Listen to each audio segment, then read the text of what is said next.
je vais mieux respirer aussi. Voilà. Matthieu chapitre 11, verset 27. « Toutes choses m'ont été données par mon Père, et personne ne connaît le Fils si ce n'est le Père. Personne non plus ne connaît le Père si ce n'est le Fils, et celui à qui le Fils veut le révéler. » Et on s'arrêtera donc sur ce verset-là, le suivant. « Venez à moi, vous tous qui êtes fatigués et chargés, et je vous donnerai du repos. Prenez mon joug sur vous et recevez mes instructions, car je suis doux et humble de cœur, et vous trouverez le repos pour vos âmes, car mon joug est doux et mon fardeau léger. » Alléluia. Ce verset que nous allons prendre, je vais voulu le remettre dans le contexte, même si dans la façon de l'aborder, je ne vais pas le prendre dans le contexte, mais il va me servir de référence pour le culte d'aujourd'hui et le culte de dimanche, parce qu'il a cette particularité de dire « Venez, vous tous, et je vous donnerai. » Et c'est le titre un peu que j'ai donné, « Vous tous et je ». C'est cette particularité d'avoir dans ce verset la notion de « vous tous », à quoi vous vous attendez, et moi, ce que je vais vous apporter. Et ce soir, même si on arrive, et c'était un peu le sujet de ma prière au début de ce culte, on peut arriver de différentes façons pour arriver plein de zèle, plein de joie. On a été bénis, on a été encouragés, on a eu une bonne nouvelle, une bénédiction, on est revigoré et on chante devant l'Éternel et on est rempli d'allégresse. Alléluia. Mais on peut aussi arriver des fois fatigué, blessé par les coups de la vie, par les difficultés, par des choses sur lesquelles on n'arrive pas à s'en sortir. Et ces versets nous parlent exactement de ces personnes-là. Ces personnes qui sont chargées, ces personnes qui sont fatiguées. Et quand je réfléchis à ce verset, je me dis, mais depuis la nuit des temps, il y a des personnes qui sont chargées, des personnes qui sont fatiguées. Depuis la nuit des temps, il y a des personnes qui vont pleurer dans un coin. Il y a des personnes qui vont s'arrêter. Il y a des personnes qui vont arriver jusqu'à un meurtre, qui vont arriver jusqu'à un suicide, qui vont arriver jusqu'à des choses catastrophiques parce qu'il y a la fatigue de la vie, parce qu'il y a les coups de la vie, parce qu'il y a les épreuves de la vie. On peut les appeler comme on veut, parce qu'il y a les difficultés, des difficultés qu'on peut avoir pécuniaires, des difficultés de santé, des difficultés de projets professionnels, des difficultés d'installation dans sa maison, des difficultés de toutes sortes. Et des fois, des petites difficultés comme ça sont des montagnes pour nous. Des fois, des petites difficultés, on en parle autour de nous et les gens nous disent mais juste pour ça, tu t'en fais des montagnes? Oui, juste pour ça. Parce qu'en fait, on n'a pas la solution et on s'en fait des montagnes. Et des fois, le fait d'en parler, déjà la difficulté devient toute ridicule en se disant ah ben oui, c'est vrai, en fait, elle est petite. Mais des fois, elle reste grande. Et pour toutes ces personnes-là, et peut-être c'est le cas de certains d'entre nous, et si ce n'est pas le cas maintenant, ça l'a peut-être été. Et si ça n'a pas été, ça le sera peut-être à un moment donné que vous serez chargé, que vous serez fatigué par le poids de cette vie, par le poids des difficultés. Je ne parle pas là forcément du poids du péché, parce que le poids du péché, on va le déposer à la croix. Jésus, c'est notre sauveur. Il va venir nous libérer du péché. Mais je parle de la difficulté de la vie. Avoir porté sa famille, avoir porté ses ennuis, avoir porté ses amis, avoir porté des difficultés pour les uns et pour les autres. Et on arrive, on est fatigué, on est chargé. Venez, vous tous. Ce soir, on va s'arrêter sur le vous tous. Et dans ce vous tous, j'ai pris 2 points sur lesquels il me semble qu'on va aller chercher Jésus et qu'on va le reconnaître comme tel. Voilà comment j'ai voulu articuler cette pensée, comment elle est venue dans mon cœur. C'est ce vous tous, comment je vais aller m'approcher de Jésus, pourquoi je vais venir vers lui.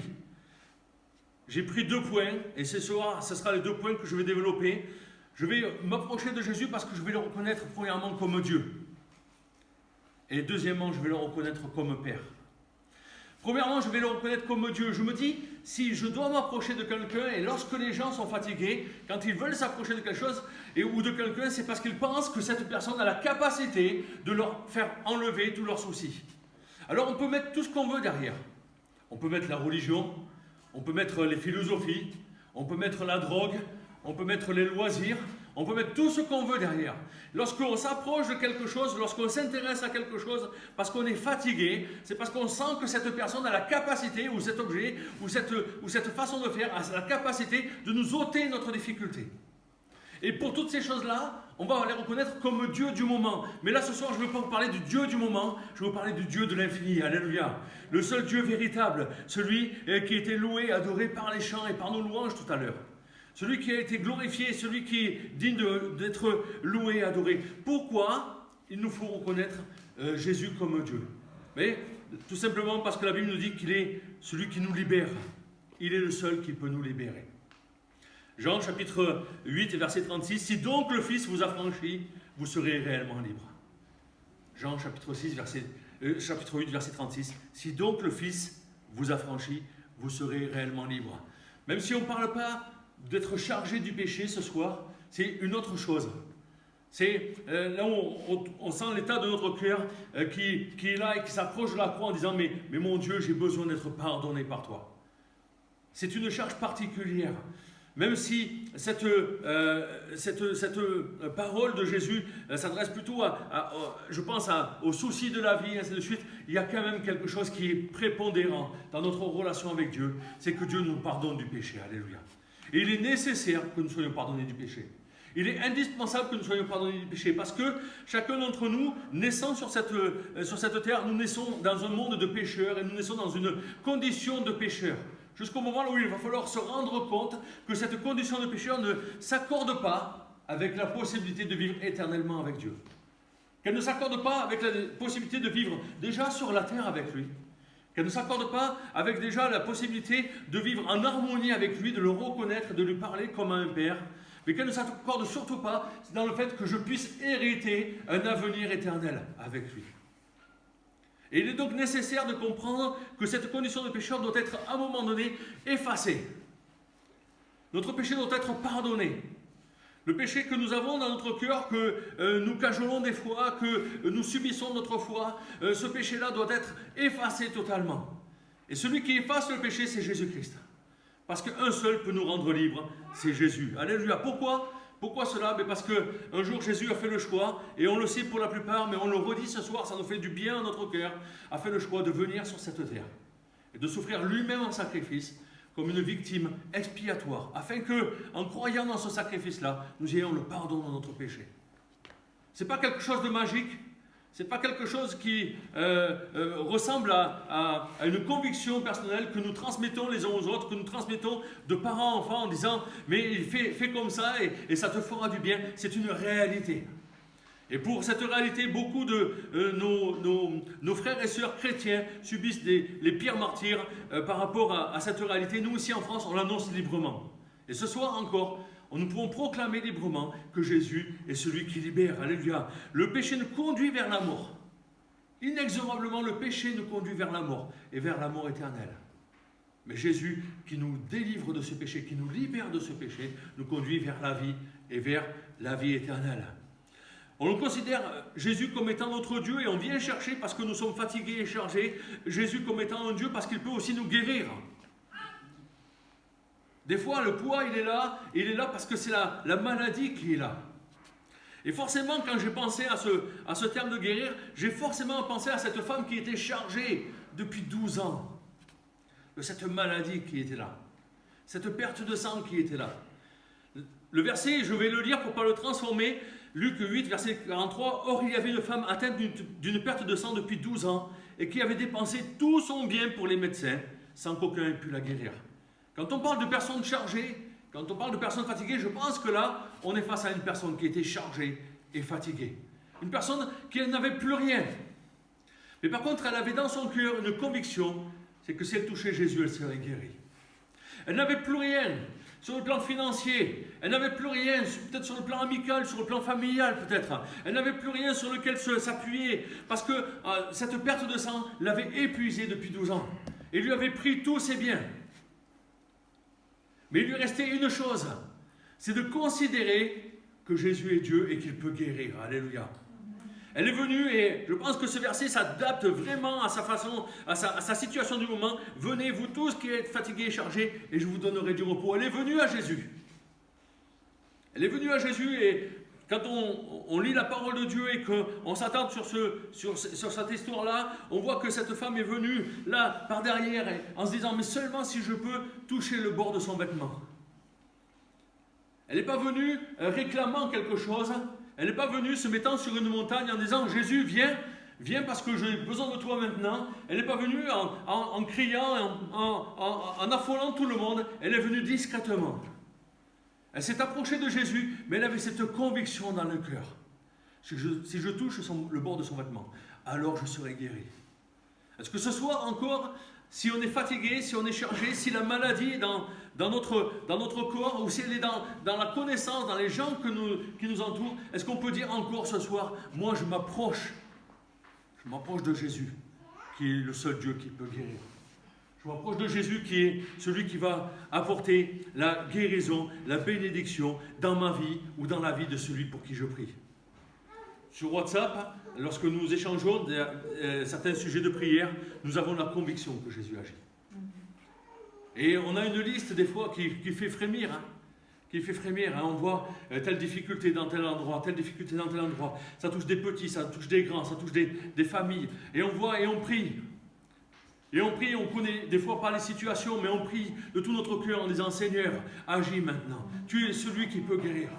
Je viens à toi. Je viens à toi pour cette personne qui est fatiguée. Je viens à toi pour cette personne qui est chargée. Je viens afin que tu lui apportes la bénédiction. Alléluia. On peut considérer aussi Jésus comme étant un père. Et là, on va être sur la 3e diapositive. On n'a pas passé la 2e, parce que j'ai oublié de le dire à Anthony. Donc on va passer directement à la 3e, tant pis. Voilà. Dieu, il peut libérer ou il peut guérir. Et on va considérer donc Jésus comme étant un père. Merci Anthony. Comme un père. Pourquoi comme un père?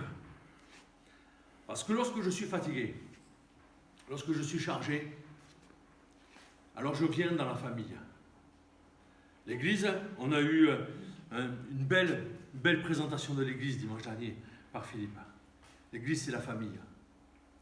On vient se ressourcer, on vient prendre soin les uns des autres. Mais c'est la famille, pourquoi? Parce qu'on a un Père céleste, merveilleux, alléluia, qui nous conduit, qui nous apprend. Tout à l'heure, notre sœur nous disait très librement, j'avais besoin aussi d'être pardonné par le Seigneur, de montrer et d'avancer et de continuer à avancer. Et le Seigneur m'a restauré, m'a fait du bien, gloire à son nom. On a besoin d'avoir un Père qui prend soin de nous et qui des fois nous rétablit et qui des fois nous restaure et qui des fois nous montre nos erreurs, non pas pour nous accuser mais pour nous dire cette erreur-là, elle t'empêche d'aller plus loin, je vais t'aider. Laisse-moi prendre ta vie en main, je vais t'aider, on va franchir cette épreuve-là, on va avancer et tu vas être libéré. Et donc, quand on est fatigué et chargé, on s'approche de Jésus parce qu'on le considère comme un père. Et vous voyez les points, comme un père, pourquoi? Parce qu'il va nous donner la sécurité, il va nous donner de l'attention et de l'amour. Alors on va trouver ces versets, bien sûr. La sécurité, on est dans Deutéronome, on est sur cette notion là où Dieu parle à son peuple. Au travers de Moïse, Dieu va intervenir, il va leur donner des consignes. Et là, on est dans Deutéronome, le peuple est sorti d'Égypte. Le peuple a été conduit par Moïse dans le désert, et là ils vont s'emparer du pays promis. Voilà ce qui est dit. Mais vous passerez le Jourdain. Deutéronome chapitre 12, verset 10. Mais vous passerez le Jourdain et vous habiterez dans le pays dont l'Éternel votre Dieu vous mettra en possession. Il vous donnera du repos, après vous avoir délivré de tous vos ennemis qui vous entourent, et vous vous établirez en sécurité. Alléluia. Notre Père nous donne de la sécurité. Notre Père est en toute capacité pour nous mettre en sécurité. Notre Père est capable d'aplanir un sentier pour que nous marchions sur un sentier. Je pense là naturellement à Pierre, alors qu'on prend souvent cet exemple, et encore c'était le pasteur Perrion qui prenait cet exemple, alors que Jésus est là marchant sur l'eau comme si c'était normal. Il va s'approcher d'une barque qui est déjà éloignée sur la mer, mais Jésus a prié et maintenant il s'approche de ses disciples, il va les rejoindre. Même le texte nous dit, montrant comme s'il voulait aller plus loin. Mais là, ça va s'arrêter parce que les disciples sont un peu affolés, mais qui sait, et ainsi de suite. Et Jésus va leur dire, mais c'est moi. Alors Pierre, le téméraire, le courageux, Pierre, celui qui fonce et qui réfléchit peut-être des fois après, il dit, mais si c'est toi, alors ordonne que je vienne vers toi. Viens Pierre, viens. C'est une histoire qu'on lit et que en feuilletant la Bible, on prend peut-être 20-30 secondes pour lire cette histoire et on passe à une autre histoire de la Bible et on se dit mais waouh, c'est formidable. Mais si on s'arrête ce soir et qu'on prend le temps de se dire mais sur une mer déchaînée, il y a un homme au milieu de la mer qui marche sur l'eau, c'est Jésus. Il y a un autre homme qui est dans une autre barque, dans la barque, et qui, parce qu'il a compris que c'était son maître, il dit, mais alors si c'est toi, vraiment, sur ta parole, dis-moi que je te rejoigne. Donc on est là sur des éléments totalement déchaînés, et Jésus lui dit, mais viens. Et Pierre va aller, et la Bible nous dit que après se rendant compte de la mer déchaînée, il va s'enfoncer parce qu'il va regarder aux éléments plutôt qu'à Jésus-Christ. Mais il va voir cette parole, sauve-moi, et Jésus va le sauver, alléluia. Notre Père à nous met en sécurité. Ils vont après être dans la barque, la mer va se calmer, alléluia, et ils vont traverser la mer. Alléluia. Notre Père à nous met en sécurité. Je suis fatigué, je suis chargé, les coups ne cessent de pleuvoir. J'ai l'impression qu'une baffe fait suite à une autre baffe, et quand je vais continuer d'avancer, il y a encore une baffe qui va venir. J'ai l'impression que la vie ne me fait pas de cadeau et que plus loin que je peux regarder, c'est aussi noir que là où je suis actuellement. Mais ce que je sais, c'est que si je regarde à Jésus et que je le considère comme étant mon Père, alors je peux recevoir ce texte ce soir. Venez à moi, vous tous qui êtes fatigués et chargés, et je vous donnerai du repos. Venez.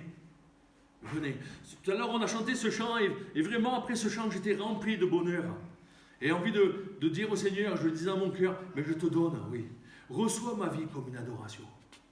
Ce soir, le Seigneur il nous dit, mais venez. Et après, à nous de dire, mais oui, je viens, Seigneur. Seigneur, il ne cesse de parler à ses enfants, il ne cesse de parler au monde, il ne cesse de manifester qu'il est grand, il ne cesse de manifester qu'il revient bientôt. Au travers des signes que nous voyons sur la terre, dans le ciel. Il ne cesse de parler. Et une de ses paroles, c'est « Mais venez, je vais vous donner du repos. Venez vous ressourcer en moi. Venez vous réfugier en moi. Et je serai votre sécurité. » Mais après avoir dit cela,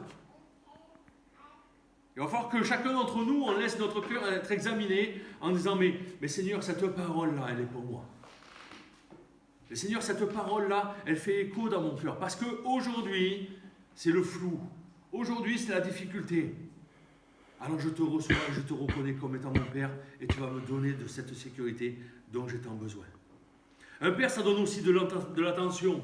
Et on a ce texte dans Hébreux chapitre 4 et au verset 13. « Nulle créature n'est cachée devant lui, mais tout est à nu et découvert aux yeux de celui à qui nous devons rendre compte. » Rien n'est caché. Alors que je regardais ce texte et sans alourdir avec le nombre de versets, mais je pensais à ce psaume, là où David va dire, mais je pourrais me cacher n'importe où. Tes yeux me verraient. Je pourrais être au fond d'une grotte, je pourrais être au fond de l'océan. Tes yeux seraient encore là. Rien ne peut me cacher devant toi. Alors bien sûr, rien ne peut nous cacher quand on est pécheur. Rien ne peut nous cacher lorsque nous sommes honteux et qu'on aimerait être enfouis sous un tas de pierres en disant « Mais Seigneur, ne me regarde pas ». Rien ne pourrait nous cacher lorsqu'Adam et Ève entendent la voix de Dieu en disant « Mais où êtes-vous » Mais on s'est caché, on a eu peur parce qu'on est nus. Rien ne pourrait nous cacher. Mais aussi, quelle grâce, rien ne peut me cacher lorsque je suis peut-être enfermé dans une famille qui ne veut pas que je fréquente les églises. Lorsque je suis enfermé peut-être dans des prisons, là je pense à mes frères et sœurs qui des fois sont emprisonnés pour leur foi. Rien ne peut me cacher. Et là où je suis, à l'endroit là où je suis, Dieu me voit. Et je prenais cet exemple, qui pour moi est un exemple mais merveilleux, cet exemple de Agar, la servante de Moïse, qui est là, et donc Agar a été la femme vers qui Moïse a été parce qu'il avait la promesse d'avoir un enfant, et donc sur le plan humain, comme il n'avait pas encore écouté la voix de Dieu disant qu'ils auraient un enfant, vraiment eux le couple promis, il a été vers la servante Agar, et après Sarah a pris en horreur un peu Agar, et a été méchante avec Agar, et là on est dans Genèse au chapitre 16 et au verset 6 et 7. Abraham répondit à Sarah, « Voici ta servante est en ton pouvoir, agis à son égard comme tu le trouveras bon. » Alors Sarah la maltraita, et Agar s'enfuit loin d'elle. L'ange de l'Éternel la trouva près d'une source d'eau, dans le désert, près de la source qui est sur le chemin de Chour. L'ange de l'Éternel la trouva. Elle s'est enfuie. La situation était bien trop compliquée. Elle était chargée, elle était fatiguée. Elle avait été contrainte de faire cet enfant pour que la promesse se fasse telle que Abraham et Sarah avaient pensé que ça devait se faire. Mais maintenant, c'était le désastre. Dans l'endroit là où elle se trouvait depuis des années, là où elle était servante, c'était plus la bonne ambiance. Sa maîtresse lui en voulait et elle l'a maltraitée. Et là, il y a un problème, il y a quelque chose qui est là et qui est trop dur. Alors elle s'en va. Elle s'en va. Et la Bible nous dit, l'ange de l'Éternel la trouva. Alléluia. Nul n'est perdu devant Dieu. Aucun ne peut se cacher. Aucun n'est trop loin pour que Dieu le voie. Aucun n'est trop loin pour que la main de l'Éternel vienne à lui. Et ce jour-là, il y avait une parole de bénédiction pour Agar. Ce jour-là, il y avait une parole de restauration pour Agar. Il y avait quelque chose qui était bon pour elle, qui ne venait pas de sa servante et qui ne venait pas de sa maîtresse et de son maître, mais qui venait de l'ange de l'Éternel, qui venait de Jésus lui-même. Alléluia. Et nous croyons encore ce soir que c'est possible de trouver en Jésus cette attention, et qui est l'attention d'un père pour son enfant. Et enfin, dans ce qu'on va trouver auprès du Père, on va trouver l'amour. Et là, forcément, moi le texte qui me parle le plus d'amour, c'est le fils prodigue. Ce jeune homme qui, se pensant au-dessus de tout, ce jeune homme qui, se pensant, voulant se libérer des contraintes familiales, a dilapidé la fortune de son papa, son héritage, alors que son papa n'est pas encore mort. La Bible nous raconte, avec quand même certains détails, comment il a vécu dans l'opulence avec des amis, comment il a vécu dans la misère lorsqu'il n'avait plus d'argent. Mais surtout, elle nous raconte comment, à un moment donné, il est rentré en lui-même. Il a dit, dans la maison de mon père, je veux revenir même comme un serviteur. Je ne veux pas revenir même pas comme un enfant. Mais dans la maison de mon père, il y a tellement d'amour. Dans la maison de mon père, il y a tellement d'abondance. Dans la maison de mon père, je suis tellement à l'abri, je suis tellement protégé, que je vais me lever et que j'irai vers mon père. Et que je vais lui dire, ne me considère plus comme ton enfant, mais considère-moi comme ton serviteur, mais surtout, reprends-moi à la maison. Reprends-moi à la maison. Et ce texte que j'ai repris là aussi pour ne pas le transformer, je l'ai écrit, Luc 15, verset 20. Et il se leva, donc c'est le fils, alla vers son père. Comme il était encore loin, son père le vit et fit ému de compassion. Il courut se jeter à son cou et le baisa. Dans la maison du père, il y a de l'amour. Le fils prodigue, il revient honteux, chargé, fatigué. Il n'a plus rien. L'argent qu'il avait réclamé, il l'a totalement dépensé. C'est-à-dire que la moitié de la fortune de son papa est totalement partie. Terminée. On n'en parle plus. Elle ne sera pas retrouvée, celle-là. Il est parti en ayant le nom, fils de monsieur un tel. Sinon, on prend fils de Dieu, enfant de Dieu. J'ai un nom, j'ai une place qui est à moi. Mais il est parti. Il est devenu fils de la bêtise, fils des malversations, fils de la dispensation de l'argent comme ça, fils de la dépravation. Et il revient, il n'est plus l'enfant du Père dans son cœur. Mais il revient. Il est là, la Bible nous dit sur un chemin, et j'aime des fois lire les commentaires parce que ça m'explique un peu. Déjà, je trouve ce texte merveilleux. Le Père il va se projeter, il va saisir son enfant. Des commentaires vont nous parler, ils vont dire, là, on est dans un pays, dans un endroit de la terre, là où en fait, l'enfant, il vient vers le Père, mais le Père, il ne va pas vers l'enfant. Jamais. Ce n'est pas dans les habitudes. C'est pas comme ça que ça se passe. Et Jésus parle à ses contemporains, il parle à ceux qui sont là. Et il va leur dire quelque chose d'impensable pour eux. D'impensable pour eux. Même si ils avaient eu dans leur famille, si ça leur rappelle quelque chose dans leur famille, jamais ceux qui ont écouté Jésus à ce moment-là auraient pu se projeter en disant « Mais je vais me jeter dans les bras de mon fils ». Jamais, parce que ce n'était pas la coutume, parce que ce n'était pas l'habitude de ce pays en Israël. C'est pas comme ça qu'on fonctionne. Le fils vient, il se repent devant le Père, et le Père le pardonne. Mais le Père ne va pas se jeter comme ça. Mais Jésus va donner cette parabole, il va la donner avec cette notion-là, et avec cette connaissance-là, et je la prends dans mon cœur, en disant, mais mon Père à moi, il est comme ça. Il me voit au bout du chemin, il me voit repentant, et il ne va pas attendre que j'arrive jusqu'au trône de la grâce, mais il va venir, il va me tendre la main. Et cette main, elle va être secourante, cette main, elle va être forte, elle va me conduire, elle va me redonner de la force, afin que je puisse arriver jusqu'au trône de la grâce, afin que là, je puisse être revêtu de vêtements nouveaux, afin que là, je puisse être pardonné de mes péchés. Ce soir, si je suis chargé et fatigué, je viens vers mon Père qui m'attend avec beaucoup d'amour. Et je reçois de lui cet amour. Alors, je ne vais pas garder plus longtemps, il est déjà maintenant plus de 21h30, on va s'arrêter dans ces moments-là et on continuera dimanche sur ce thème-là avec la notion de Jésus tel qu'il va apporter, lui. En tous les cas, les trois thèmes qui ont résonné dans mon cœur pour se présenter. Déjà, je vous le dis, ça sera la notion de Jésus qui se présente comme étant un serviteur, Jésus qui se présente comme étant un sauveur et Jésus qui se présente comme étant le bon berger. Alors ce soir, ma conclusion elle est toute simple. Écoutons l'invitation du Seigneur, venons à lui et recevons ce que Jésus peut et veut nous donner. Alléluia, à lui soit la gloire. Seigneur, merci pour ta bénédiction. Tu es Dieu glorieux, tu es Dieu merveilleux, tu es Dieu saint, 3 fois saint, alléluia. Non pas parce qu'il y a besoin de 3 fois de ta sainteté, mais parce que tu es saint. Saint, Saint, je le répète avec conviction, en attestant, alléluia, que ta sainteté, elle est parfaite, elle est entière, alléluia. Ce soir encore, alors tu annonces cette parole. Si vous êtes fatigué, si vous êtes chargé, venez à moi et je vous donnerai du repos. Ce soir, mon Dieu, cette parole, elle vient dans nos cœurs. Ce soir, elle vient restaurer nos âmes. Ce soir, elle vient prendre possession de notre cœur. Elle vient nous élever dans notre foi. Alléluia. Nous rappeler combien tu es bon. Nous rappeler combien tu es un Dieu merveilleux. Alléluia. Grand et puissant. Alléluia. Et un Père aimant. Un Père attentionné. Un Père plein de ressources pour ses enfants. Plein de bonté pour ses enfants. Ce soir, je bénis ton nom. Et pour mes frères et sœurs qui sont là. Pour ceux qui ont pu se joindre à cette réunion. Seigneur Jésus, je te demande maintenant de parler au cœur. Alléluia. De bénir. D'encourager. De fortifier, de restaurer, afin que ta gloire soit parfaite dans nos vies. Béni sois-tu, mon Dieu. Amen, alléluia.